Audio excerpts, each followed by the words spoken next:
ఉత్తరాంధ్రపై ప్రత్యేక ఫోకస్ పెట్టిన జనసేన అధినేత పవన్ కళ్యాణ్ పార్టీ నేతలతో కీలక సమావేశాలు నిర్వహిస్తున్నారు. ఇందుకోసం విశాఖ వచ్చిన ఆయన జిల్లాలు నియోజకవర్గాల వారీగా పరిస్థితిని సమీక్షిస్తున్నారు.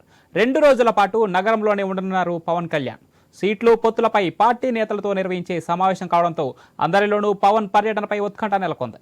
టీడీపీ జనసేన పొత్తులో సీట్ల గురించి అధికారికంగా ప్రకటించకపోయినా కొన్ని లీకులు రావడంతో ఆ దిశగానే ఈ సమావేశంలో మంత్రాంగాలు ఉంటాయని అనుకుంటున్నారు. అయితే ఎయిర్పోర్ట్ నుంచి మాజీ మంత్రి కొణతాల రామకృష్ణ ఇంటికి వెళ్లారు పవన్ కళ్యాణ్. ఇటీవల నాగబాబు సైతం మాజీ మంత్రి ఇంటికి వెళ్లారు.